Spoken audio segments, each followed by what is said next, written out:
administration ended the Biden administration's policy and the Democrat Party's policy of allowing men into women's sports, men into women's spaces.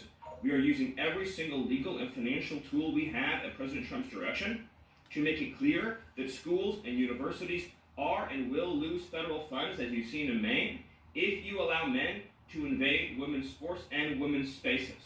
And this applies to our whole K-12 system.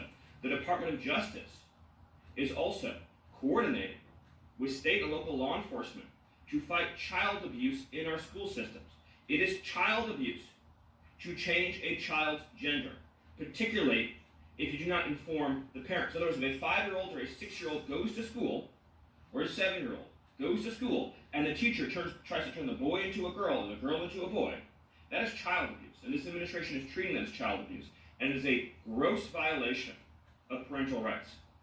This also includes the administration's message to our hospital systems that they cannot and will not be allowed to use taxpayer dollars to perform chemical castrations and sexual mutilations of children. Castration surgeries, castration drugs, sterilization treatments of children are barbaric. They violate all sound medical ethics. They are completely unwarranted. They harm children for life irreversibly. It is child torture. It is child abuse. It is medical malpractice.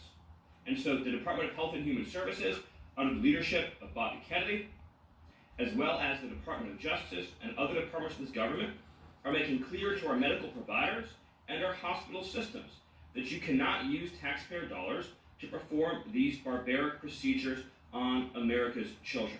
And HHS has systematically updated and eliminated all of the junk, fake science that was produced under the Biden administration, promoting sex changes on children, promoting the idea of sterilizing children.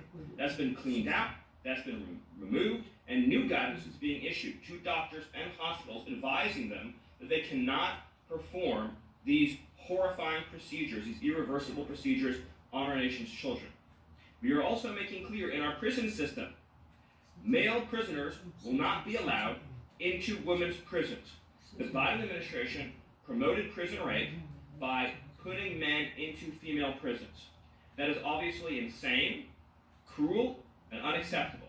And even though the Democrat Party and Hakeem Jeffries and the Democrat media continue to fight to put men into women's prisons, this administration will not allow that. And will not allow men, as well, in our K-12 system, into women's private spaces and restrooms. We've seen horrifying example after example of young girls being sexually assaulted